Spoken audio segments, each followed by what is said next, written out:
बिस्मिल्लाहिर्रहमानिर्रहीम। शुरू अल्लाह के पाक नाम से जो बड़ा मेहरबान और नहायत रहम करने वाला है। अस्सलाम वालेकुम नाज़रीन, मैं आपकी मेज़बान रिक्सा अवान एक बार अपनी सावी बैठक के साथ फिर से आपकी खिदमत में हाजिर हूँ, नए मौजू और नए मेहमानों के साथ। नाज़रीन, हमेशा की तरह आज का मौजू भी बहुत दिलचस्प है। जैसा कि आप सब लोग जानते हैं कि बहुत ज़्यादा धान के ऊपर बात होती है, धान की नर्सरी किस तरह लगाई जाए, धान के अंदर बूटियों का इंसदाद किस तरह किया जाए, इस फसल से किस तरह ज़्यादा से ज़्यादा पैदावार ली जाए। तो इसी सिलसिले में हमारा आज का भी मौजू है कि धान की फसल में हम जड़ी बूटियों का बर वक्त किस तरह इंसदाद कर सकते हैं, जड़ी बूटियों के उगाव को कैसे हम इस चीज़ को महफूज कर सकते हैं। हमारे साथ मुअज़्ज़ज़ मेहमान मौजूद हैं। अभी जल्दी ही हमें इमरान शेख साहब ज्वाइन करेंगे, उसामा बिन खालिद साहब हमें ज्वाइन करेंगे और अभी हमारे साथ मौजूद हैं डॉक्टर ताहिर हुसैन अवान साहिब, जो कि सीनियर साइंटिस्ट हैं राइस रिसर्च इंस्टीट्यूट कालाशाह काकू से। सर, हम खुशामदीद कहते हैं, आपका नाम हमारे लिए बात फ़ख्र है और बहुत शुक्रिया कि आपने अपने इतने कीमती वक्त में से हमारे लिए वक्त निकाला। नाज़रीन, हम आज के प्रोग्राम का बाकायदा आगाज़ करते हैं। जो लोग हमें फेसबुक पर देख रहे हैं वो अपने सवालात वहाँ कमेंट बॉक्स में लिख सकते हैं। हम पूरी कोशिश करेंगे कि जितने भी सवालात हैं वो मेहमानों से पूछे जाएँ और आपको उनका जवाब दिया जा सके।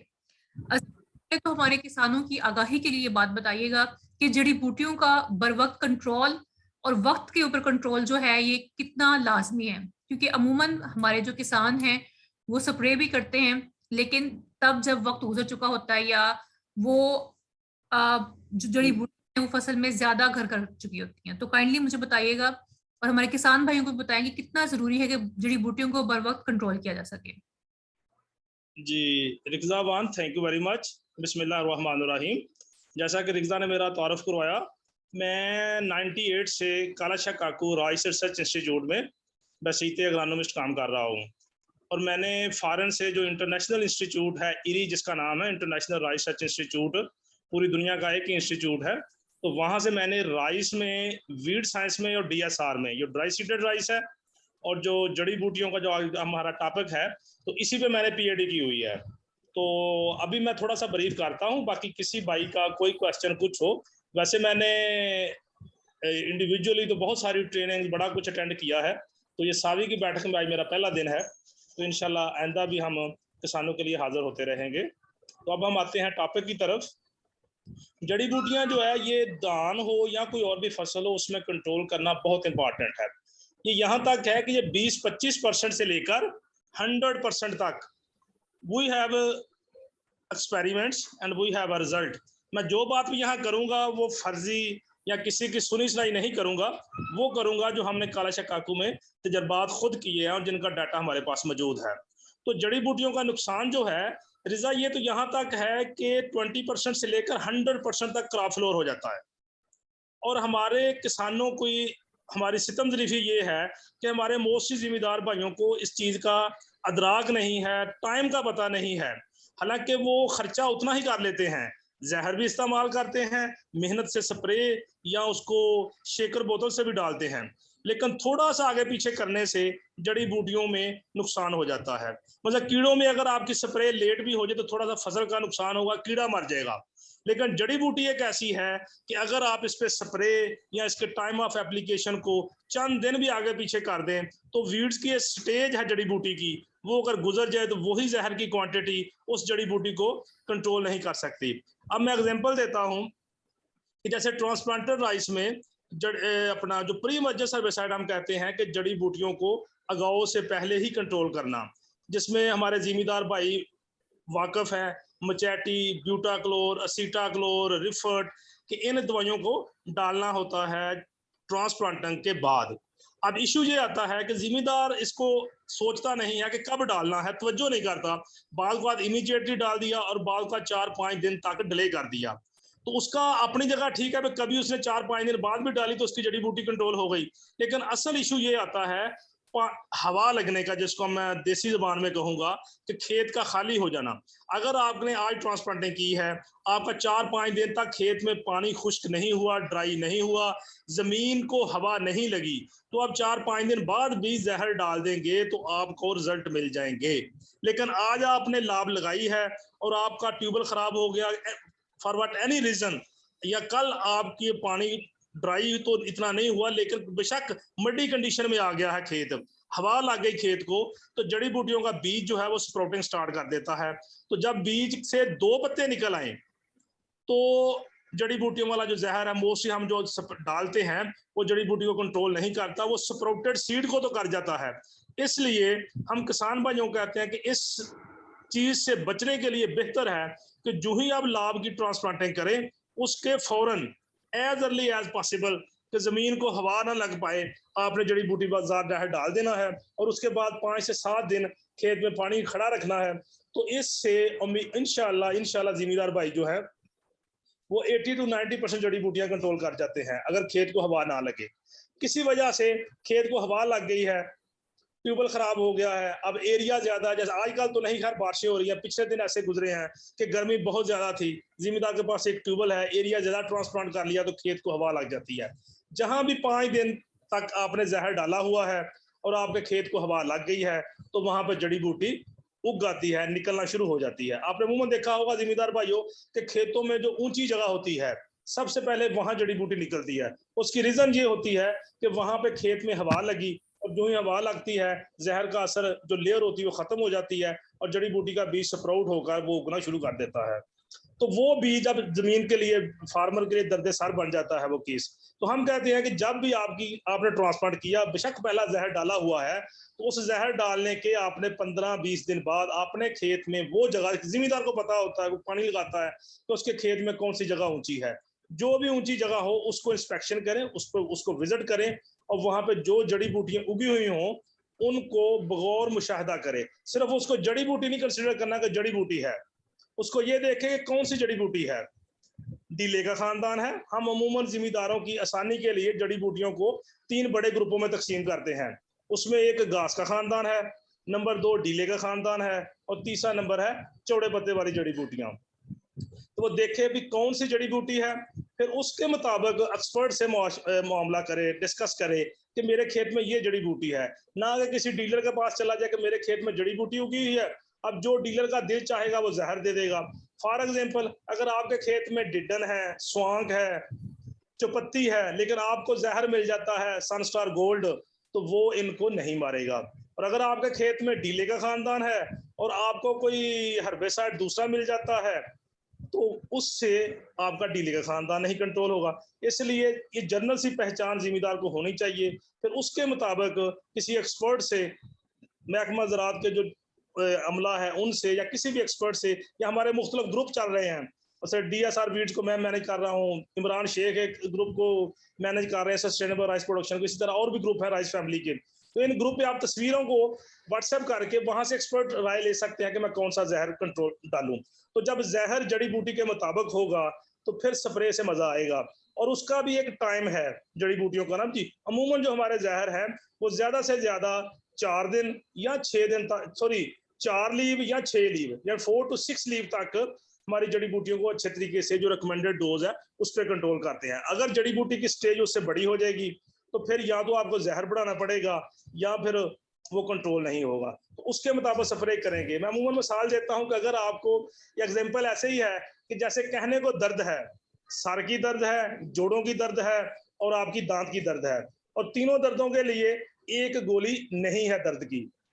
अगर आपके सर में दर्द है तो आपको डिस्प्रिन खानी पड़ती है, अगर आपके घुटनों में दर्द है तो आपको सिंपल सी डाइक्लोरान लेनी पड़ती है, दांत में दर्द है तो एंसिल लेनी पड़ती है। यानी कोई भी एक गोली तमाम दर्दों को कंट्रोल नहीं करती। इसी तरह कोई भी एक जहर तमाम जड़ी बूटियों को कंट्रोल नहीं करता।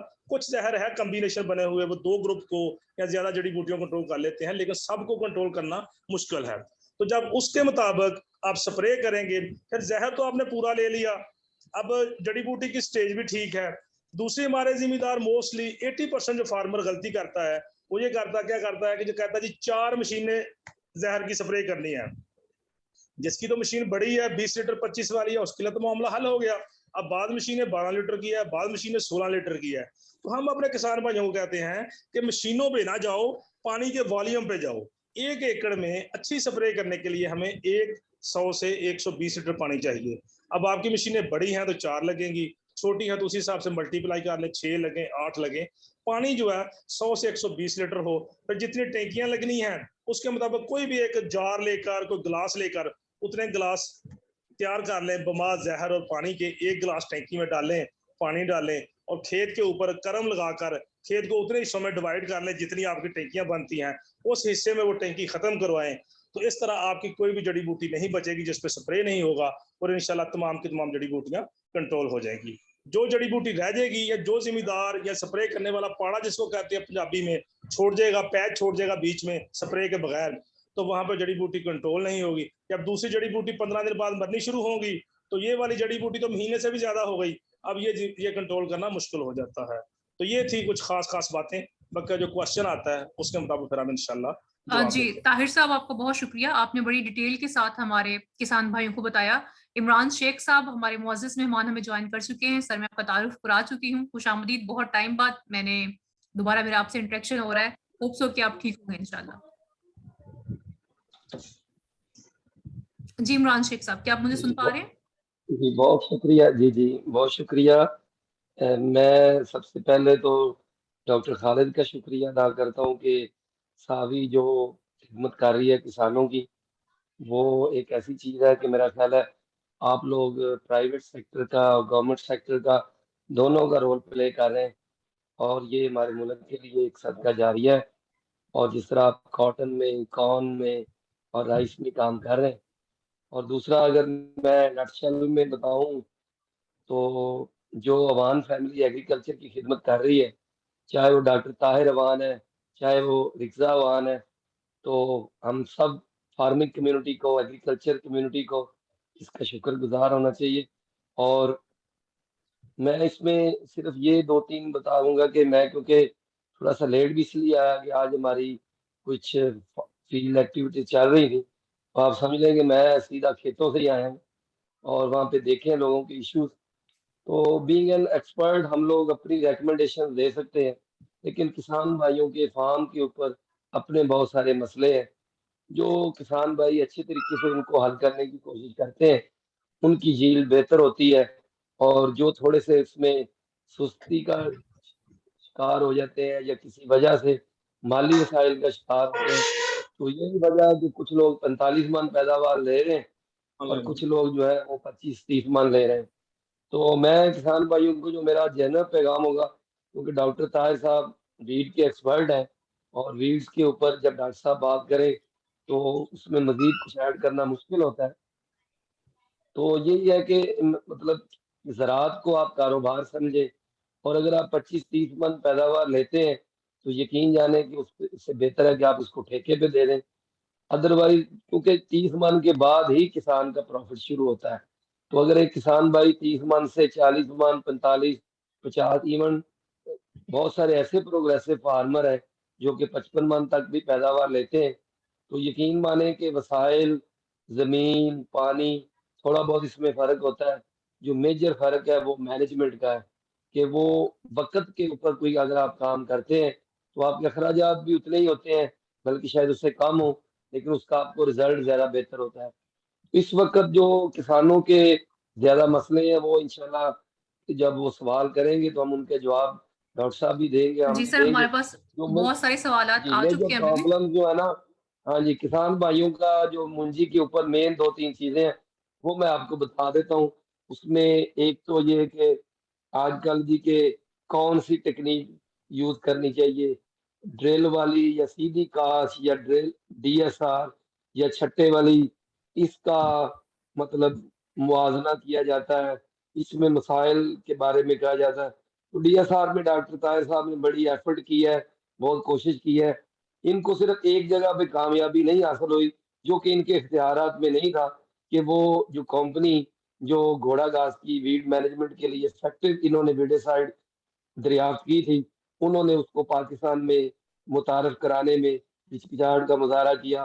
तो मेरा जो लास्ट इस पे मैसेज है कि आप कभी भी, हम लोग मशीनी का के ऊपर काम कर रहे हैं, इसके अंदर भी वाटर सेविंग है, इसके अंदर भी यील्ड बेहतर है और पानी की बचत हम इस हवाले से लेते हैं कि अगर एक बंदा 64 एकड़ इंच या कोई 1.5 या 2 लाख एकड़ पानी यानी कि लीटर लगा रहा है और उससे वो 20 मन ले रहा है, तो वो दूसरा फार्मर उससे 40 मन ले रहा है, तो हम समझते हैं कि उसने क्योंकि पर लीटर ज्यादा केजी उगाया तो उसकी वाटर सेविंग है। तो वाटर सेविंग सिर्फ इस हवाले से नहीं है कि कम पानी इस्तेमाल हो, बल्कि इस हवाले से भी है कि ज्यादा पैदावार हासिल हो। तो हमें मशीनी काश्त को और ड्रिल वाली काश्त को एक दूसरे के जो है ना वो कंपटीशन में नहीं रखना चाहिए, कि एक दूसरे के को कॉम्प्लीमेंट करना चाहिए। जिस किसान भाई को वो तरीका बेहतर है उसकी जमीन के मुताबिक वो तरीका लगाए, और जिसको ये तरीका अच्छा उसकी जमीन में है, तो हमें ऑप्शन फार्मर को देने चाहिए। और फार्मर इज द बेस्ट जज, तो फार्मर ही बेहतर मुनसिफ है। हम लोग कुछ एग्री एक्सपर्ट आपस में डिबेट शुरू कर देते हैं कि जी DSR कामयाब है, मशीनी काश्त नहीं कामयाब। तो हमें इस चीज पे नहीं आना चाहिए, हमें अपने फार्मर को ऑप्शन देने चाहिए। जितने ऑप्शन ज्यादा होंगे उतना फार्मर बेहतर परफॉर्म करेगा। शुक्रिया। इमरान साहब बहुत शुक्रिया। मैं समझती हूँ कि चाहे वो DSR की बात आप करें, मशीनी काश्त की बात कर रहे हैं, या जो हमारा रवायती तरीका काश्त चलते आ रहे हैं उनकी बात करें, इसमें बहुत ज्यादा जो इन्फ्लुएंस है वो मैनेजमेंट प्रैक्टिसेस का है और टाइमली एप्लीकेशन है। कि आप अगर फॉर एग्जांपल कोई खाद अप्लाई कर रहे हैं, क्योंकि सावी का तो ऑल द टाइम हमारा काम ही किसानों से बात करना, उनके मसाइल सुनना है, तो मैं अपने तजुर्बे में कह रही हूँ कि हमारे बहुत सारे किसान भाई फॉर एग्जाम्पल अगर हमने खाद ही सोइंग के वक्त डाल है तो वो नहीं डालते, वो बाद में डालते जब उनके पास पैसे हों या जब वो बेहतर समझते हैं। तो एजुकेशन तालीम बहुत जरूरी है कि बर वक्त काम करना चाहिए, और वही काम जो आपने उतने ही पैसे लगाने हैं वो लेट करना है कि उसके वो रिजल्ट नहीं आते। हमें ज्वाइन किया है उसामा बिन खालिद साहब ने, ये साइंटिफिक ऑफिसर हैं काला शाह काकू से इनका ताल्लुक है। सर हमको खुशामदीद कहते हैं, बहुत शुक्रिया आपने हमारे लिए वक्त निकाला। उसामा साहब क्या आप मुझे सुन रहे हैं? अस्सलाम वालेकुम जी। जी जी वालेकुम सलाम। जी मुझे आपकी आवाज़ आ रही है जी अच्छा। उसामा इसमें ये साहब सबसे आप पहले तो सॉरी, आपको पता है ये सिस्टम ऐसा। जी जी जी जी, उसमें मैं यही कहना चाहता था कि मैं लेट होने की वजह यही है कि यहाँ नेटवर्क का इशू है, तो इस वक्त बारिशों की वजह से कोई इस तरह का इशू रहता है। पहले तो ये माजरत कबूल की जाए, नहीं और सर बहुत शुक्रिया। दूसरा ये बड़ा अच्छा है मेरा। डेफिनेटली फैमिली का वक्त होता है, आप लोग वक्त निकालते हैं, तो ये यकीनन आप लोगों का एहसान भी है हमारे जी ऊपर, हमारे किसानों के ऊपर। अल्लाह ताला बेहतरीन जी नजर। जी जी तो इंशाल्लाह। सर और दूसरा बेसिकली ये है कि जी जी जी जी प्लीज। प्लीज़ प्लीज़ आप कर लें। हमारे पास फेसबुक से भी क्वेश्चंस आ रहे हैं, हम साथ साथ उन क्वेश्चंस को भी लेते जाते हैं, अपनी डिस्कशन भी हम साथ कंटिन्यू रखते हैं। किधर से पूछ रहे हैं जी कि अस्सलाम वालेकुम, which rice variety is best for Faisalabad to Chiniot area, what yield per एकड़ शुड आई एम फॉर।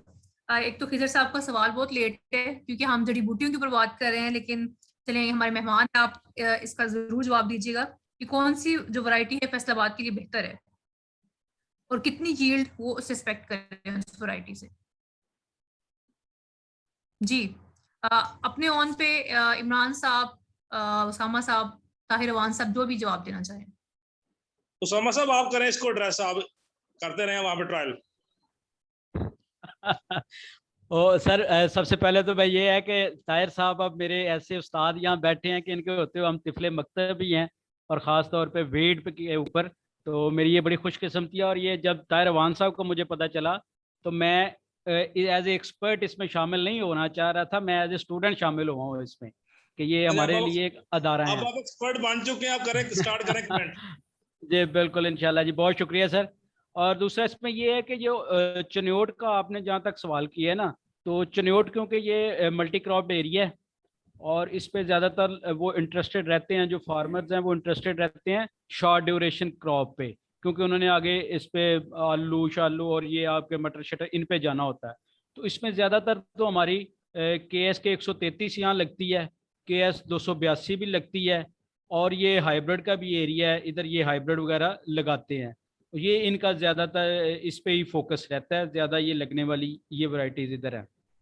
और जहाँ तक फैसलाबाद है, यहाँ हम ट्रायल करते हैं, इसमें हमें जो बासमती वाली वैरायटीज़ हैं उनमें सुपर और 515 ये भी अच्छा परफॉर्म करती है इस एरिए में, इनकी यील्ड अच्छी है, और 1121 की भी अच्छी है। और किसान जो है वो अगर थोड़ी सी लेट लगाई जाए तो उसकी पैदावार यहाँ अच्छी है। और पैदावार जहाँ आना पर ये एकड़ यील्ड जहाँ तक है, तो उसका सिर्फ एक वैरायटी वो मेन फैक्टर नहीं है, वो अपनी जगह एक रखती है अपना मुकाम, लेकिन उसके अंदर सेवरल अदर फैक्टर्स जो हैं वो इन्वॉल्व होते हैं। वो जैसे पहले शेख साहब यहाँ कह रहे थे कि जी ज़ाहिर ज़िम्मेदार एक 20 मन भी ले रहा है और उसके साथ वाला एक ज़िम्मेदार वो 40 भी ले रहा है, तो इसमें कई मैनेजमेंट प्रैक्टिसेस और फिर अल्लाह का ख़ास करम है वो इन्वॉल्व होता है। तो ये मेरे नज़दीक तो ये है। बाकी मैं अवान साहब से करूँगा कि ये मज़ीद इसको हमें भी और रोशन करें हमारा ज़हन। जी थैंक यू सामा साहब। मैडम यहाँ तक पैदावार का तल्लुक है, जैसे सामा साहब ने बताया, बिल्कुल 100% आई एम एग्री कि वो डिपेंड करता है फार्मर पे और अल्लाह पाक की कुदरत पे, कि अल्लाह पाक की कुदरत कहाँ कहीं कहीं कभी कभी अपना करिश्मा दिखाती है उसी वैरायटी का। मतलब जैसे ये चनोट की बात की इन्होंने, बिल्कुल सही है। चनोट में ज़्यादातर हमारी कोर्स वैरायटी को फेमस है, तो वहाँ पे KSK 133 हमारी एक वैरायटी है काला शकाकू की। तो हमने फार्मर फील्ड पे, वहाँ हाजी सन फार्म है चनोट में, तो वहाँ पे लगाई, और इवन के एक्सटेंशन वाले और रिसर्च वाले DG हाई लेवल की एक कमेटी भी थी।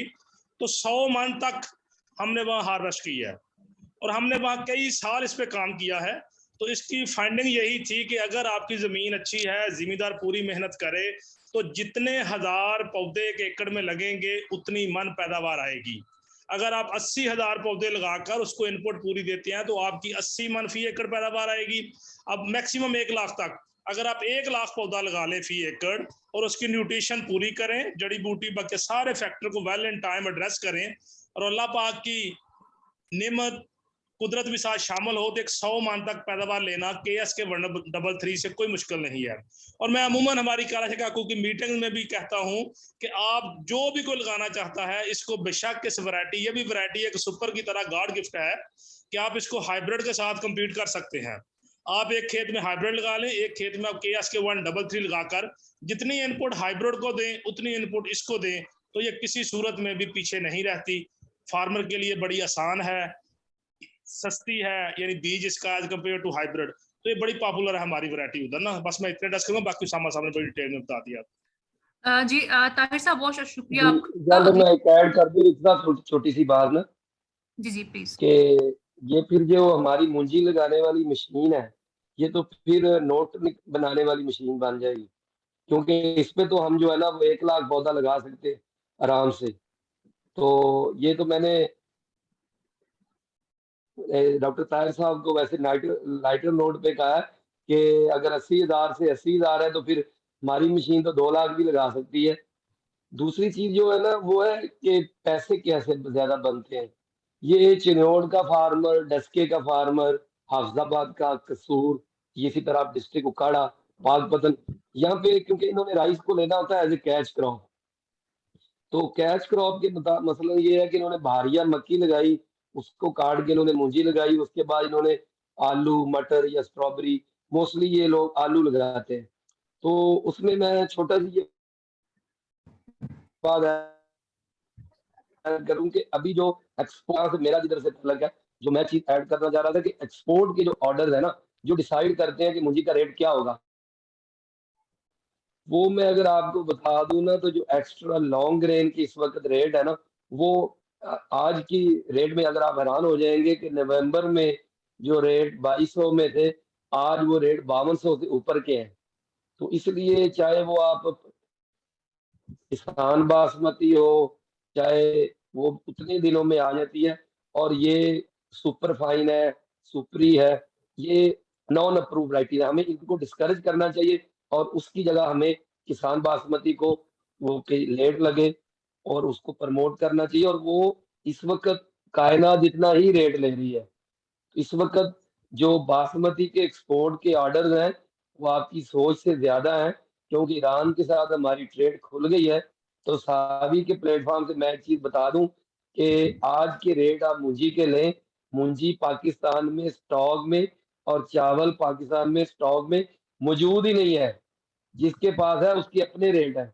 तो मैं आपको मतलब कोई स्पेकुलेट नहीं कर रहा, मैं आपको ये बता रहा हूँ कि ये जो हमारे एक्सपोर्ट के ऑर्डर हैं वो इस तरह के हैं कि मे भी कुछ किसान तो अगर 45-50 मन ले तो वो दुबई भी जा सकते हैं। बहुत शुक्रिया जी। अपना इमरान साहब, आई एग्री विद यू, आपने बड़ा अच्छा बताया, बल्कि मैं हैरान हो गया हूँ इस साल कि हमारी एक्सपोर्ट जो है 2.5 बिलियन US डॉलर क्रॉस कर गई है। ये हिस्ट्री में फर्स्ट टाइम हुआ है, वरना बहुत से सालों से हमारी जो एक्सपोर्ट थी वो 2 बिलियन US डॉलर पे थी। तो इस दफा बहुत बड़ा रिकॉर्ड टूटा है।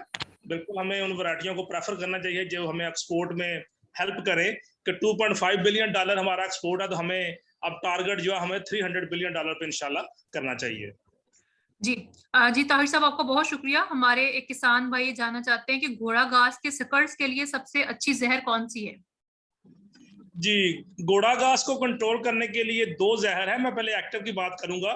एक फिनॉक्साप्रॉप पी अथाइल है, ये एक्टिव इंग्रेडिएंट है। ये मसलन इसको मैं आम फैम में बताता हूँ कि ये पूमा सुपर में भी है। फिर एक बाहर का एक जहर था, जैसे इमरान शेख साहब ने बताया कि हमने बड़ी कोशिश की लेकिन वो बाहर कंपनी उसको पाकिस्तान में नहीं ला सकी। तो उसके बाद ये जो जहर है इसको 2-3 कंपनियां इसको मार्केट कर रही हैं लोकल नाम से। अब मैं नाम नहीं लूंगा, जिसका नाम लूंगा वो दूसरा कहेगा जो उसका नाम ले दिया, मेरा नहीं नाम लिया। तो मेरा नंबर जिम्मेदारों के पास है, या उसामा साहब को पता, जहरों का, शेख साहब को पता, किसी को भी कॉल कर ले। तो 2-3 कंपनियां इसमें मार्केटिंग कर रही हैं, लेकिन ये देखें कि उसमें जहर फिनॉक्साप्रॉप पी अथाइल हो। और दूसरा जहर जो है वो मेटामिफॉप है, उसको सिर्फ 2 कंपनियां कर लिया, एक इधर लाहौर की कोई एग्रीटेक है और एक ये कैंजो वाले कर रहे हैं। तो ये सेफ है। ये जहर सिर्फ घोड़ा घास को कंट्रोल करता है, बकिया को नहीं करता। इसका थोड़ा सा ये है, लेकिन ये है कि ये सेफ है। दूसरे जहर जो है जो कंपनियां कर रही हैं मार्केट, वो अनलकीली उसमें वो बायर के लेवल का सेफनर नहीं है, तो वो थोड़ी बहुत स्ट्रेस आ जाती है क्रॉप को, लेकिन जिम्मेदार परेशान ना हो, वो रिकवर हो जाती है। अब फिर वही बात जो पहले मैंने बताई थी कि घोड़ा घास को कंट्रोल करने के लिए उसकी इनिशियल स्टेज पे हमें जाना होगा। जब वो स्टोलन निकाल लेता है, यानी जैसे वो आप कह लें कि कमाद की या गन्ने का वो पीस होता है जिसके ऊपर मट्टी सी बनी होती है, तो स्टोलन निकालने से पहले पहले उसको कंट्रोल करना बहुत इजी है। जब उसका स्टोलन निकल आता है, फिर वो अंडरग्राउंड चला जाता है, आगे से आगे जड़ें लगाता जाता है, जिसको जिम्मेदार कहते हैं जी ये घोड़े की तरह चाप लगा रहा है। तो फिर उस पर स्प्रे कर भी दें तो जड़ी बूटी ऊपर से सड़ जाती है, लेकिन नीचे जो स्टोलन बड़ा हार्ड होता है उसके अंदर जहर वो उस लेवल तक नहीं जाता, तो स्प्राउटिंग के रीस्प्राउटिंग के चांसेस रहते हैं। इसलिए जो भी जहर करना हो उसको उसकी इनिशियल स्टेज पे करें, तो घोड़ा घास को कंट्रोल करना कोई मुश्किल नहीं है। जी ताहिर साहब, आपका बहुत शुक्रिया। अगला सवाल भी कुछ इसी तरह का है। हमारे किसान जानना चाहते हैं कि जहर जब हम स्प्रे करते हैं फसल में, फॉर एग्जाम्पल बारिश हो जाती है तो पानी निकालना पड़ता है, तो कितने दिन तक मतलब पानी खड़ा रह सकता है, कितने दिन के बाद हम पानी निकाल सकते हैं? नहीं, पानी क्यों निकालना पड़ता है जी? अगर बारिश हो जाती है बहुत ज्यादा, फसल के अंदर बहुत ज्यादा पानी खड़ा है, तो कुछ किसान भाई पानी की निकासी का इंतजाम करते हैं। ट्रांसप्लांटिंग में अगर ज्यादा हो गया तो आजकल एक तो कोशिश करें, जैसे रेनी सीजन है, खास जिम्मेदार को जो लाभे हैं उसको थोड़ा बहुत ज्यादा देना पड़े पैसे, कोशिश करके तो लाभ जो लगवाएं तो उन्हें कहें जी सीधी करके लगाएं, लिटा के ना लगाएं। तो जब लिटा के लगेगी जमीन के ऊपर तो फिर पानी निकालना कंपलसरी हो जाता है। तो ये 5 दिन मिनिमम है कि 5 दिन जहर रहे वहां। तो आजकल की जो कंडीशन जा रही है, सूरत जा रही, जैसे पानी ज्यादा हो जाता है, तो मैं अपने जिम्मेदार भाइयों का एक और भी मशवरा दूंगा कि इस सीजन में असीटाक्लोर जहर से परहेज करें। असीटाक्लोर जहर से परहेज करें, बकिया जौन सा मर्जी जहर अपनी फसल में यूज करें। जिस जहर में भी एक्टिव जो है वो असीटोक्लोर हो उसको अप्लाई ना करें, क्योंकि असीटोक्लोर वाला जहर जब पौधे के ऊपर, जब हमारा राइस का पौधा 1-2 इंच से ज्यादा डिप होता जाएगा, जो ज्यादा पानी का लेवल होता जाएगा, तो उसमें फाइटोटॉक्सिसिटी बहुत ज्यादा आनी शुरू हो जाएगी। इसलिए इस जहर से परहेज करें, बगैर जौन सा मर्जी यूज करें, और कोशिश करें तो 5 दिन बाद आप उसको ड्रेन कर सकते हैं। कोशिश करें अगर 7 दिन गुजर जाए बहुत अच्छा, मिनिमम 5 डेज। जी आपका बहुत शुक्रिया। ताहिर साहब, हमारे साथ हाजी मोहम्मद मौजूद हैं, हमारे साथ मेरे कोलीग भी हैं, हमारे साथ काम करते हैं। हाजी मोहम्मद कुछ पूछना चाहते हैं प्लीज? जी बहुत शुक्रिया सर क्वेश्चन के लिए। मैं सबसे पहले आपका बहुत शुक्रिया अदा करता हूं कि आपने हमारे लिए वक्त निकाला और हमारे किसानों को आपने रहनुमाई के लिए सावी का प्लेटफॉर्म जो है चुना। मेरा क्वेश्चन आपसे ये है सर कि हमारे यहाँ राइस में डीला का बहुत ज़्यादा प्रॉब्लम आ रहा है, तो इस हवाले से आप कोई अच्छा सा इंग्रेडिएंट बताएं और या फिर आप कोई स्प्रे बता दें तो जिससे मुकम्मल इंसदाद इसका मुमकिन हो। जी थैंक यू। डीले के लिए जब आप जब आप लाभ लगाए तो उस वक्त आप कोशिश करें कि सनस्टार गोल्ड है बायर का, उसको डालें, तो वो नीचे से उसको स्प्राउटिंग होने से रोकता है। अगर आप नहीं डाल सके, डीला निकल आया, तो उस पर आप सनस्टार गोल्ड का स्प्रे कर सकते हैं, या कैंजोवियोल ग्रुप की कंपनी का आर्कस है, आर्कस भी है, आर्कस गोल्ड भी है। ये दोनों जहर जो है बहुत अच्छा परफॉर्म करते हैं, लेकिन स्प्रे करने से पहले आजकल मौसम के हालात का भी पता चल जाता है, और जो प्रेडिक्शन है बहुत अच्छी होती है, तो चेक कर लें कि अंदर 24 घंटों में बारिश तो नहीं है। ये ना हो कि आप स्प्रे करें, मेहनत भी करें, पैसे भी लगाएं, अगर ऊपर से बारिश आ जाती है तो मिनिमम जो अच्छा ड्यूरेशन है अच्छी परफॉर्मेंस एफिकेसी लेने के लिए वो तकरीबन 8 से 12 घंटे है कि बारिश ना हो। इसलिए हम किसान भाइयों कहते हैं कि मौसम का हालात चेक करके फिर स्प्रे करें।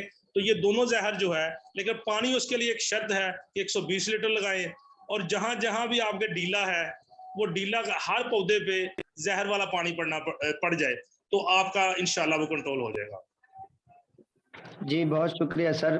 मेरा दूसरा सवाल आपसे सर ये है कि हमारे जनूबी पंजाब में जिस तरह डेरा गाजी खान है या मुजफ्फरगढ़ है, तो इन इलाकों में राब का तरीका इस्तेमाल किया जा रहा है धान की फसल लगाने के लिए। तो राब का तरीका किस हद तक ये जो जड़ी बूटियां हैं इनको कंट्रोल करने में मदद करता है? राब का तरीका तो अमूमन वो पनीरी उगाने के लिए यूज करते हैं लोग जी, मुझे क्लियर जी करें। वही सर, वही पूछ रहे हैं। हाँ, पनीरी में है नहीं, पनीरी में इसका कोई इतना कंट्रोल नहीं आता है, जड़ी बूटियों पे जड़ी बूटी निकल आती है राब वाले तरीके में से, तो वो उसमें नहीं है। अब नर्सरी में भी क्योंकि जो हमारे कद्दू वाले इलाके के जिम्मेदार हैं वो भी अब उस लेवल का कद्दू नहीं करते, तो उसमें यही है कि अगर आपके जड़ी बूटी निकल आए तो वो अच्छा सा सेफ जहर जड़ी बूटी की किस्म के मुताबिक, जब आपकी पनीरी की एज 15 दिन की हो जाए, 15 डेज की, तो फिर आप उस पर स्प्रे कर दें। अगर आप जड़ी बूटी देखें तो जड़ी बूटियों की किस्म के मुताबिक 15 डेज की नर्सरी हो तो किसी एक्सपर्ट से मशवरा करके उसको चेक करवा कर स्प्रे कर दे। जितनी पनीरी छोटी है वो उतनी ही टेंडर और नाजुक भी है, तो थोड़ी सी भी फाइटोटॉक्सिसिटी उसको जला देगी।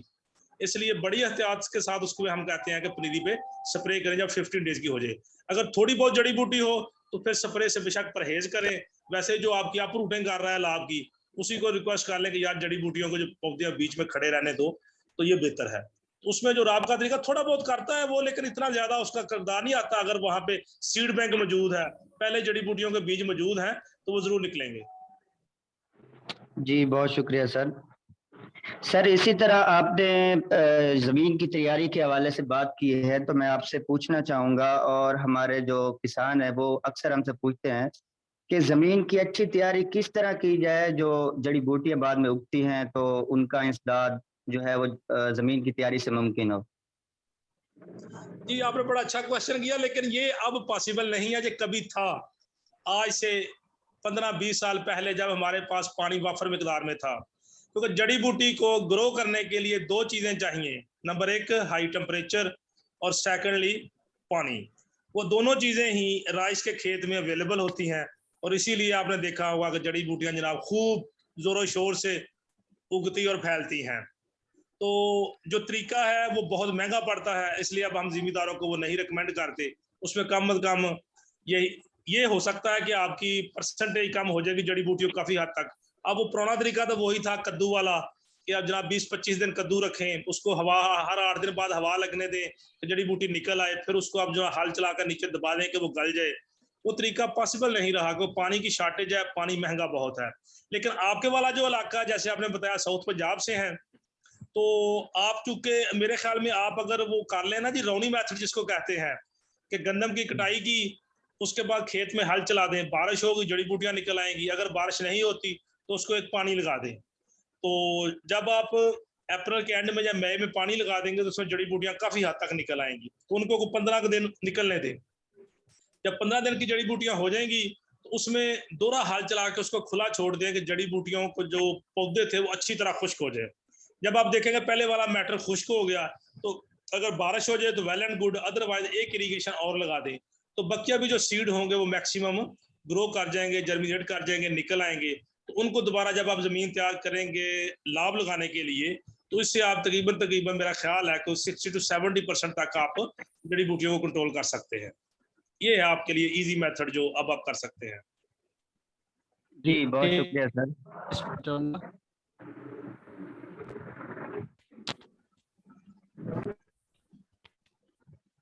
जी जी मेरी आवाज आ रही है?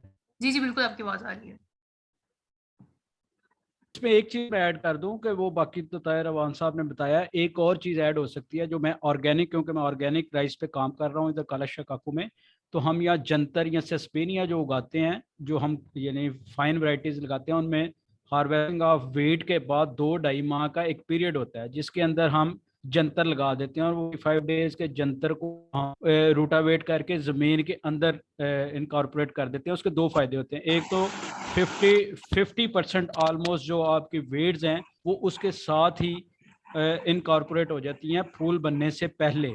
तो एक तो वो इनफ्लक्स ऑफ वेड वैसे ही 50% रिड्यूस होता है, और दूसरा सॉइल की हेल्थ इंप्रूव होती है, उससे मैटर उसको मिलता है। जी, या नेटवर्क का सर इशू है, तो इस वजह से बारिश है ना वजह से, तो उससे ये है कि सॉइल की हेल्थ इंप्रूव हो जाती है, और दूसरा ये है कि वेड्स वैसे ही 50% कम हो जाती हैं। जी, ये भी एक मेथड है मुझे जो हम आवाज नहीं आ अडॉप्ट रही कर किसी की सकते भी। हैं।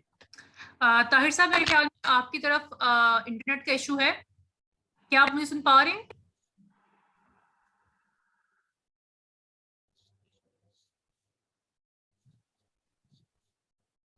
जी सोमा साहब, आप अपनी बात को कंटिन्यू रखें प्लीज। मैंने ये कहना था कि वो एक चीज और ऐड मैंने ये की थी कि हम इसमें जो हम जी, आपकी आवाज आ रही है हमें अवान साहब, आपकी आवाज आ रही है सर।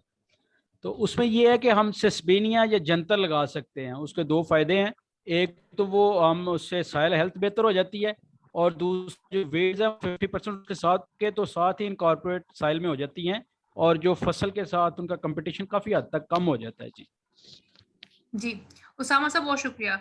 उसामा साहब, फैसल फेसबुक से जानना चाहते हैं कि जिस फसल में बारू होता है इसमें क्रामोसोम का जहर फ्लड करें या स्प्रे करें। और मुझे नहीं पता कि ये दो टर्म्स मैंने सही बोली है या नहीं।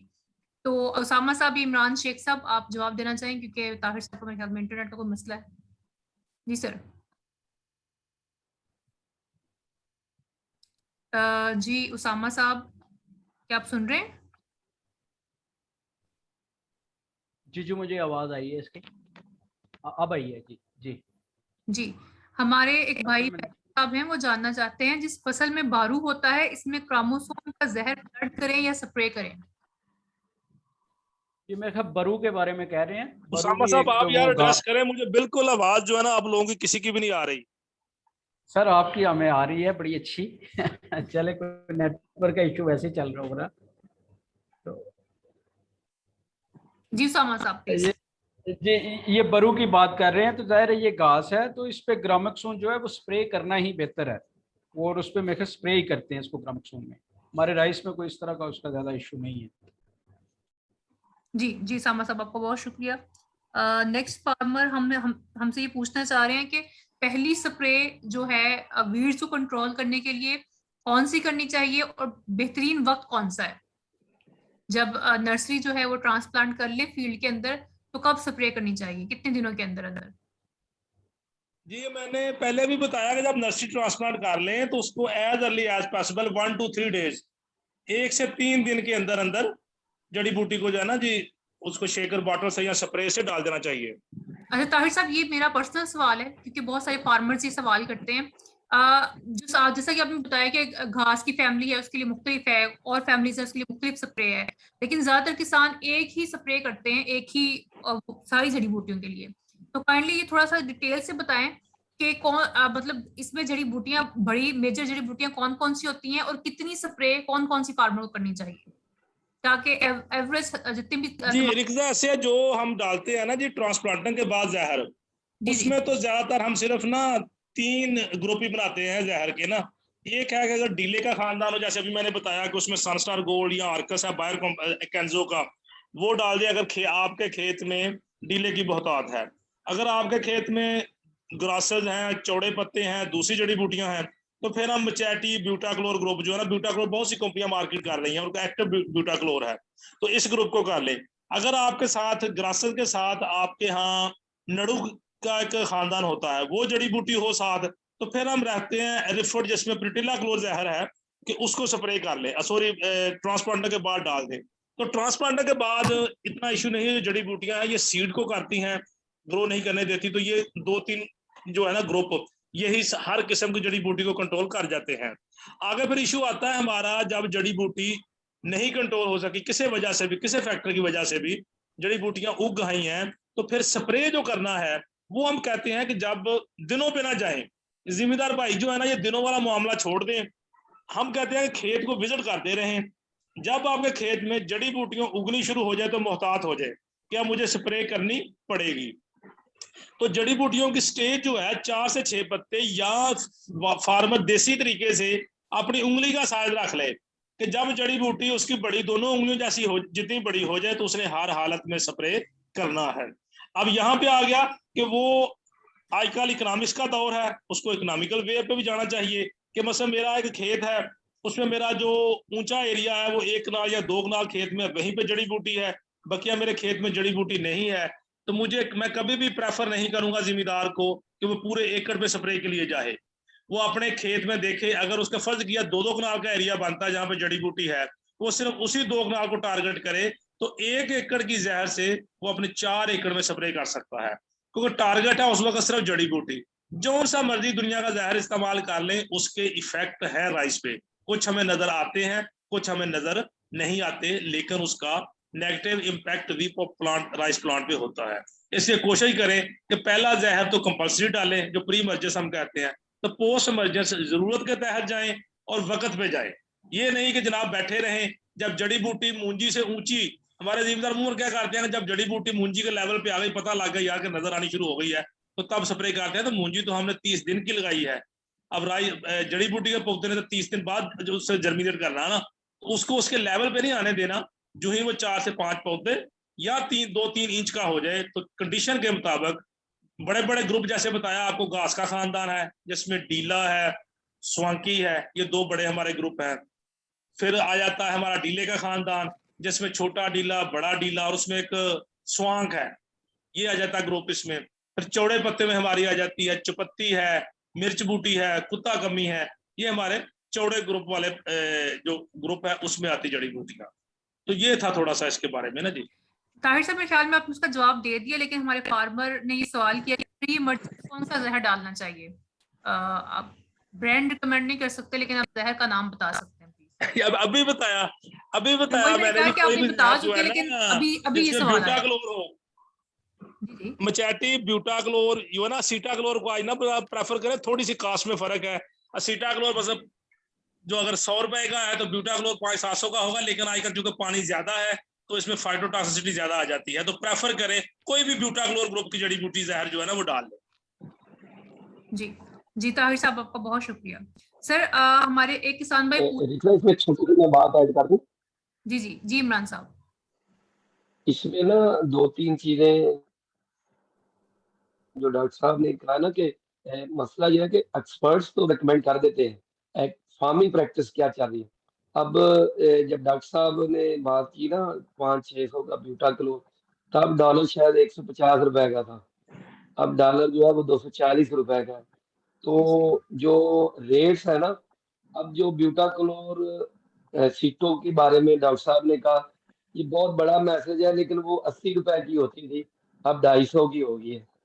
तो उसका मुकाबला ब्यूटाक्लोर से है जो 600-700 का था, अब 1200-1300 का हो गया है। मैं यहाँ पे सावी के प्लेटफॉर्म से ना एक चीज बताना चाहता हूँ कि हमें ऐसा मैसेज देना चाहिए कि जाहिर है कि हम सारे फार्मर को रिमोट कंट्रोल के जरिए तो नहीं चला सकते, लेकिन फार्मर को एक चीज जरूर बता सकते हैं कि जो जेब है ना, यानी कि इकोनॉमिक्स वर्क्स एवरीवेयर, जिसमें कम खर्च वाला मशीन जो हम कहते हैं ना, कि आप रिफट के बारे में मैं आपको बताऊं कि वो मार्केट में अवेलेबल नहीं है। इस दफा कोई सिंजेंटा को प्रॉब्लम हुई है, उनकी जो प्रोडक्शन साइड थी वहां पे रिफट अवेलेबल नहीं थी। अब पिछले साल की स्टॉक में कितनी थी, और वो अवेलेबल ना होने की वजह से अब क्या हुआ है कि वो मतलब जो जेनेरिक कंपनीज हैं, दूसरी कंपनीज हैं, वो उन्हीं का पर्टिकुलर जेनेरिक नेम से लेके आ रही हैं। तो एक तो हमने अपने किसान भाइयों को ये बताना है कि पर्टिलाक्लोर, ब्यूटाक्लोर, ये तो बहुत पुरानी हो गई है और इनमें वीड रेजिस्टेंस है। जहाँ पे घोड़े का मसला है, घास का, ये ब्यूटाक्लोर या पर्टिलाक्लोर उसको कवर नहीं करती। सीटोक्लोर हम रिकमेंड नहीं करते, लेकिन फार्मर भाग के वो डालते हैं क्योंकि वो 4-5 गुना सस्ती है। जो इस वक्त की हमारी रिकमेंडेशन है ना, वो ये है कि आप काउंसिल एक्टिव को शेकर बोतल में डाल के, जिस तरह आप मैचेरिटी डालते हैं, जिस तरह आप रिफर डालते हैं या सीटो डालते हैं, वो 1000-1100 रुपए में मिल जाती है। अगर आप अच्छे डीलर से लें जिसको आपने पैसे भी कम से कम थोड़े से जल्दी देने हो, जिसके साथ आपका सालाना खाता ना चल रहा हो किस्तों वाला, तो 1000-1100 में मिल जाती है। और हम अपने प्लेटफॉर्म पे ये भी कर रहे हैं कि हम जो गैलेक्सी राइस की तरफ से हम खाली तबलीग नहीं कर रहे, हम वो सारे प्रोडक्ट जिनको हम प्रमोट करना चाहते हैं, जो डॉक्टर ताहिर साहब और उसामा भाई रिकमेंड करते हैं, वो हम कहते हैं कि हमने बल्क में खरीदा हुआ है, हम मार्केट से कम रेट पे आपको डोर स्टेप डिलीवरी के साथ दे रहे हैं, और HBL के प्रोग्राम के अंडर वो हम ऑलरेडी डिलीवर कर रहे हैं। तो मेरा सिर्फ ये मुख्तसर सा मैसेज था कि काउंसिल एक्टिव को अगर आप 2 या 3 दिन के अंदर, चाहे वो आपने मशीन के साथ लगाई है, हाथ के साथ लगाई है, आप उसको शेकर बोतल के जरिए दे दें, तो वो आपको सारी जड़ी बूटियों से कवर देती है। और उसके बावजूद अगर कोई के बावजूद, जैसे डॉक्टर साहब ने कहा कि बहुत सारे फैक्टर होते हैं कि घोड़ा घास 30 दिन के बाद 21 दिन के बाद आ गया, क्योंकि हमारे कुछ फार्मर्स रात को तो पता ही तब चलता है जब उसकी पूछल बाहर निकल आती है, अदरवाइज तो उनको लगता ही नहीं कि वो शायद कोई घोड़ा घास है, क्योंकि वो मिलता जुलता सा होता है। तो एक तो ये कि आप वीड स्काउटिंग जरूर करें, दूसरा ये कि आप उसमें काउंसिल एक्टिव को प्री एमरजेंसी की जगह ले आए, तीसरा ये कि जब आप इन सब चीजों के बावजूद आपको अगर प्रॉब्लम आ रही है, तो उसमें अभी हेलोफॉप और मेटामिफॉप का जो मिक्सचर है, वो LCM के नाम से भी है, फैक्टर के नाम से भी है, सोजो के नाम से भी है, तो मुख्तलिफ कंपनियां वो नाम से दे रही हैं, तो वो अच्छा परफॉर्म कर रहे हैं। तो फार्मर को ये जरूरी, अब आपने अगर 13,000 की DAP डाली है और आपने यूरिया 26 डाली है, और तो इतना कुछ, अब यहाँ पे आप कंजूसी ना करें और सीटों डाल के, तो इंशाल्लाह ताला आपको मूंजी का रेट वो मिलेगा कि आपके पैसे पूरे हो जाएंगे। जी इमरान साहब, बिल्कुल ये बात बहुत अहम है कि अगर वो इन्वेस्टमेंट कर रहे हैं, खर्चा कर रहे हैं, तो उनका जो मुनाफा है उनके खर्चे से ज्यादा होगा। अगर वो अपने खर्चे में से पैसे बचा रहे हैं, तो उधर से मुनाफे का कितना रेशो कम होता है, ये हमारे किसान भाई के लिए जानना बहुत जरूरी है।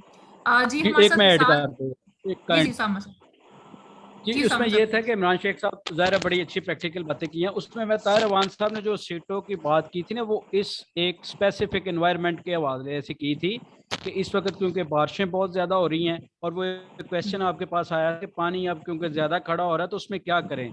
तो उसमें उनका ये ख्याल है कि इसमें वो फाइटो देती है, क्योंकि पानी का लेवल अंदर, तो एक दो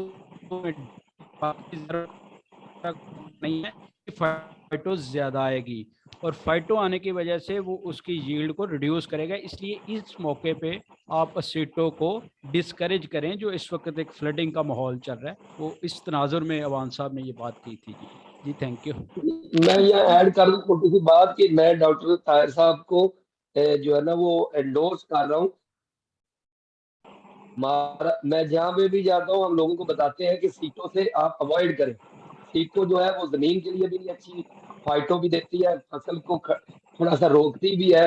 वो जो आपने पैसे बचाए हैं ना, ताहिर साहब की बात को इसलिए, या मेरी बात या उसामा की बात, कि वो कहते हैं जी वो सस्ती है जी, लेकिन उसका नुकसान जो है वो उसके सस्ता होने से ज्यादा है, वो फार्मर को महंगी पड़ती है। तो दूसरी बात जो आपने कहा ना कि फायदे की बात, मैं आपको बता दूं कि रेट और पैदावार अगर दोनों का मुवाजना करें ना, तो पैदावार हमेशा नंबर 1 होती है। अगर एक बंदे को रेट अच्छा मिला है, एक बंदे ने 5 मन वैसे ज्यादा पैदावार ली है, तो ज्यादा पैदावार लेने वाला कभी नुकसान में नहीं रहता।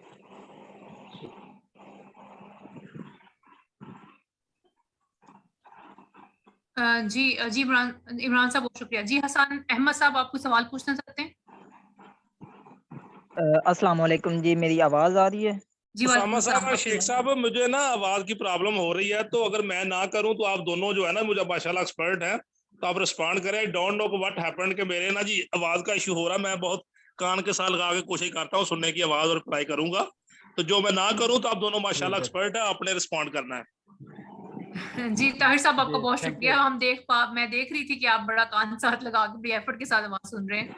शुक्रिया आपका। जी हसन साहब, प्लीज आप सवाल पूछें। मैम मेरा एक क्वेश्चन ये है कि जैसा कि आजकल जो है वो बारिशों का सीज़न चल रहा है, और फार्मर्स ने जो है वो ट्रांसप्लांट की है अपनी मुंजी, लेकिन काफ़ी ज़्यादा बारिशों की वजह से फार्मर्स बर वक्त जो है वो स्प्रे नहीं कर पा रहे। तो जिनके जड़ी बूटियाँ जो है वो उगती हैं, तो वो फिर बाद में जो है वो साइज़ में या कद में बड़ी हो जाती हैं। तो क्या फार्मर्स को स्प्रे रिपीट करना चाहिए, एक से ज़्यादा करने चाहिए फिर उन्हें कंट्रोल करने के लिए, या वो उसे कंट्रोल करने के लिए डोज़ को जो है वो इंक्रीज़ कर सकते हैं?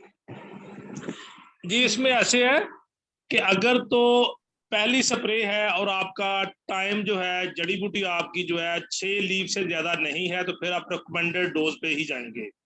अगर आपको बारिशों की वजह से स्प्रे लेट हो गया है और जड़ी बूटी की स्टेज बड़ी हो गई है, तो फिर आपको उसकी डोज बढ़ानी पड़ेगी। तो डोज बढ़ाने के साथ साथ ये भी कीप इन माइंड कि एक तो आपके पैसे ज़ाया होंगे और साथ ही साथ उसका थोड़ा सा इफेक्ट जो है, नेगेटिव इफेक्ट, वो राइस पे आता है। लेकिन उसकी आपको डोज बढ़ाकर, क्योंकि वो ज़्यादा ज़रूरी है जो जो उसमें यील्ड में रिडक्शन देगी। उसमें ये है कि जो ही बारिश रुके उस खेत का पहले पानी निकालने की कोशिश करके तो फिर स्प्रे करें, क्योंकि जब पानी जब कम होगा स्प्रे सारे की सारी पौधे पे नहीं पड़ती, स्प्रे पानी में भी गिरती है। तो ये जो मूंजी के स्प्रे हैं ये 2 वे इफेक्ट करते हैं, पत्तों से जज़ब भी होते हैं और रूट के जरिए भी ऑब्जॉर्ब होते हैं।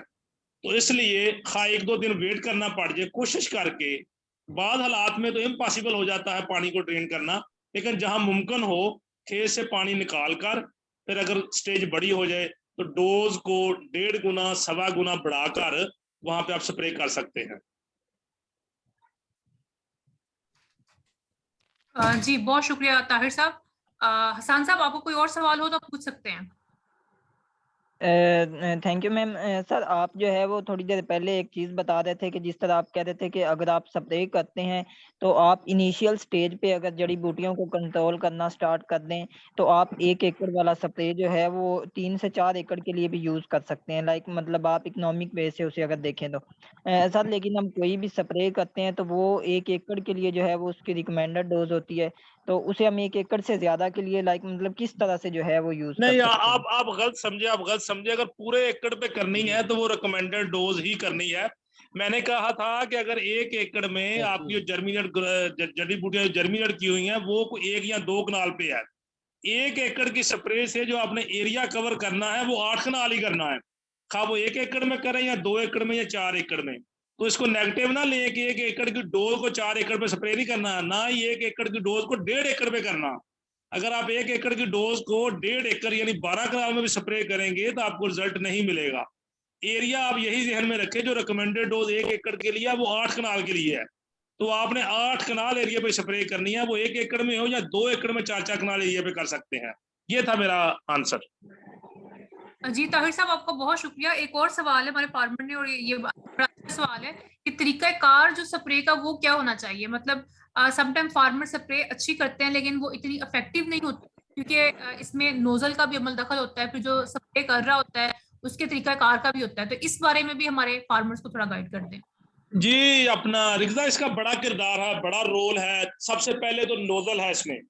तो मैं जिम्मेदारों को आसान तरीके से समझाने के लिए कहता हूँ कि जो नोजल ऐसे जैसे ये मेरे हाथ की उंगलियां आप नीचे को देख रहे हैं ना, लाइन में ऐसे स्प्रे नीचे जा रही है, तो उसको हम कहते हैं टी जेट या flat fan nozzle. Hollow cone nozzle insect के लिए यूज होती है। तो वो नोजल इस्तेमाल करें जो ऐसे लाइन जिसके सारी जो है ना वो फुहार जो है ऐसे लाइन में नीचे जाए, उसको हम कहते हैं टी जेट या फ्लैट फैन नोजल। वो यूज करनी है। और जो हाइट है वो आपके घुटने से ऊपर आपकी नोजल की हाइट नहीं होनी चाहिए। आपके घुटने से नीचे चली जाए तो कोई इशू नहीं है, लेकिन घुटने से ऊपर नहीं जानी चाहिए। घुटने के और आपकी जमीन के दरमियान में आपने एडजस्ट करना है कि आपकी जो जड़ी बूटी है वो सारी की सारी के उसके ऊपर टी जेट या फ्लैट फैन नोजल से स्प्रे पड़े। एक चीज। दूसरी ये है कि जब आप करवा रहे हैं, अगर आप बड़े जिम्मेदार हैं, ज्यादा एरिया करवाना है, तो फिर आप 2 बंदे 3 बंदे 4 बंदों को इकट्ठे मशीनें देकर लगाएं और उनको सीधा ऐसे चलाएं, एक लाइन में जाए निशान रखकर, जो एरिया स्प्रे कर ले उसी के साथ ओवरलैप करते हुए तो थोड़े से एरिया को चंद 1 फीट को या 6 इंच को ओवरलैप रख के दूसरा राउंड उसी तरह स्प्रे करते हैं कि कोई भी जो एरिया है वो ना रह जाए। हमारा जो फार्मर ये तरीका जो ना, अगर मेरा हाथ आपको नजर आ रहा है, ये जो ऐसे शेक करता हुआ जाता है स्प्रे को, जनाब ऐसे ऐसे शेक करता हुआ गया, तो इसमें एरिया बच जाता है, खा वो साथ भी आए। जो ही वो ऐसे करता है चल के आगे चला जाता है, अगले टर्न में आगे चला जाता है, तो ये स्प्रे जाती है ज़िगज़ैग तरीके से। तो इसमें हर उसकी लेफ्ट और राइट साइड में छोटी छोटी पाकड़ बच जाती हैं जिसपे स्प्रे नहीं पड़ती, तो वहां पे जड़ी बूटियां नहीं मारती, फिर हम कहते हैं कि शायद जहर 2 नंबर है। तो इसलिए जहर 2 नंबर कहने से पहले हमें जहर की क्वांटिटी जो एकड़ के मुताबिक है, रिकमेंडेड डोज हो, पानी 120 लीटर हो, नोजल हालो कोन या फ्लैट फैन नोजल हो, और कोई भी हम पैच जो है वो ना छोड़े, और उसको जो है जब स्प्रे करना तो तर-बतर कंडीशन में करना है। ये भी कीप इन माइंड कि जमीन ड्राई नहीं होनी चाहिए। तर-बतर कंडीशन का मकसद ये है कि जो स्प्रे मैन है उसके पाँव के निशान लगने चाहिए, खेत में पानी खड़ा ना हो, तर-बतर कंडीशन हो कि स्प्रे मैन के पाँव के निशान लगे। तो अगर जहर ठीक है, जड़ी बूटी की किस्म के मुताबिक है, नोजल ठीक है, मशीन ठीक है, पानी पूरा है, तो इंशाल्लाह 100% आप रिजल्ट ले सकते हैं। ताहिर साहब, हमारे एक फार्मर ये जानना बारिशें हो रही हैं और ट्रांसप्लांट किया हुआ है धान को, तो वो जानना चाह रहे कि हम इंतजार करें बारिश खत्म होने का, कि बारिश खत्म हो जाए फिर हम जड़ी बूटी मार स्प्रे करें, या अभी कर दें? नहीं, जो ट्रांसप्लांट किया हुआ है उसमें तो हम कहते हैं कि स्प्रे ना करें, आप उसमें वो शेकर बॉटल से डाल दें, उसकी बस वट्टों का ख्याल करें कि जो बारिश का पानी है उस खेत से दूसरे खेत में ना जाए, वो कोशिश करें। थोड़ा सा बंद अपने अच्छी तरह करके, पानी की कंडीशन ज्यादा पानी ना डालें, थोड़ा सा पानी ला के, बारिशों का सीजन है तो उसमें शेकर बॉटल से आपने स्टैंडिंग वाटर में डाल दें उसको, जहर को। कोशिश ये करें कि वट्टों वगैरह को थोड़ा सा ऊंचा कर दें कि उस खेत का पानी दूसरे खेत में ना जाए। जी, हमारे किसान भाई जानना चाहते हैं कि बारिश के बाद बेसल डोज डीएपी का और पोटाश का ट्रांसप्लांटिंग के बाद हमने अप्लाई किया है, क्या उसके साथ ही हम जहर भी इस्तेमाल कर सकते हैं? एक तो ये जिन्होंने किया ना जी, मैं इस रिकमेंडेशन के बिल्कुल खिलाफ हूँ, ये गलत है कि ट्रांसप्लांटिंग के बाद नहीं, ट्रांसप्लांटिंग से पहले। ये जितने भी किसान भाई सुन रहे हैं इस चीज को अपने जहन में बिठा लें कि पोटाश तो ठीक है आप डाल सकते हैं, लेकिन डीएपी जो फास्फोरस की खाद है उसको आपने बेसल डालना है। अगर आपने बहुत लेट जमीन की तैयारी के वक्त नहीं डाला तो फिर जब लाभों ने लाभ लगानी होना जी उस वक्त डाल दे, ताकि उनके पाँव से और हाथ से मैक्सिमम खाद नीचे चली जाए। अगर आप उस 1 या 1.5 बैग जो डीएपी का डाला है या एसएसपी का डाला, अगर उससे आप 100% रिजल्ट लेना चाहते हैं, वरना ये खाद ऐसी है कि ये जमीन से जाया तो नहीं जाती, आपकी अगली फसल को उसका इम्पैक्ट आएगा, लेकिन उस फसल को आप जितना इम्पैक्ट लेना चाहते हैं वो नहीं आएगा। तो मैं थोड़ा सा ऐड कर दूं, मुझे याद आया, वो उसामा साहब बात कर रहे थे, मेरा बीच में वॉल्यूम का इशू बन गया, वो बहुत अच्छी बात कर रहे थे। ये जो है ना जी, तमाम किसान भाइयों को अब हमें जाना चाहिए इस पे, ग्रीन मैन्योरिंग पे। तो ये बड़ा अच्छा ट्रायल होता है उसामा साहब का कालाशा काकू में ना, तो किसी किसान भाई ने देखना हो तो कालाशा काकू में सीजन में आकर देख भी सकता है कि गन्नम की कटाई के बाद उसको लगा दें, तो आपको कम से कम, अगर ज्यादा नहीं तो आधी बोरी यूरिया का तो राइट उसी क्रॉप में आपको इम्पैक्ट आ जाएगा, और बकिया क्रॉप में भी आ जाएगा। फिर आपके जमीन के अंदर जरखेजी बहाल होगी, ऑर्गेनिक मैटर बढ़ेगा, जिसके बहुत ज्यादा लंबे फायदे हैं, अब मैं डिटेल में नहीं बता सकता कि टाइम शॉर्ट है। तो उसको ऑर्गेनिक फार्मिंग को लाएं, और डीएपी को या एसएसपी को जमीन के नीचे डालना। अगर किसी मजबूरी से रह गया तो फिर चले ऊपर डाल लें, लेकिन कीप इन माइंड कि अगर आप कहें ना कि पंजाबी में 16 आने में से 16 आने फायदा ले लें उस बोरी एक ऊपर डालकर, तो नहीं आएंगे, वो नीचे डालकर ही आएंगे। पोटाश आप डाल सकते हैं ऊपर को, पोटाश का जो एलिमेंट है वो मोबाइल है, वो मूव कर जाता है नीचे, लेकिन फास्फोरस जो है ये 2 सेंटीमीटर से ज्यादा डाई में ये मूव नहीं करता। जी जी, ताहिर साहब आपका बहुत शुक्रिया। नाज़रीन, इस वक्त हमारे प्रोग्राम का वक्त खत्म हुआ जाता है। हमने कोशिश की, जितने भी सवालात हमें फेसबुक पर मौसूल हुए, जो लोग हमारे साथ जूम में मौजूद हैं, हमने उनके सवालात लेने की कोशिश की। मैं तहे दिल से शुक्रिया अदा करती हूँ डॉक्टर ताहिर अवान का, उसामा बिन खालिद का और इमरान शेख साहब का। आई थिंक उनके इंटरनेट का मसला जा चुके हैं। सर, आपने वक्त निकाला और बहुत अच्छी और मुफीद बातें बताई। मुझे उम्मीद है कि इंशाल्लाह आगे भी आप किसानों की इसी तरह खिदमत करते रहेंगे। नाज़रीन, अपनी मेजबान रिक्सा अवान को इजाजत दीजिए। इंशाल्लाह अगले हफ्ते मुलाकात होगी नए मेहमानों के साथ और नए मौजू के साथ। बहुत शुक्रिया, अल्लाह हाफिज।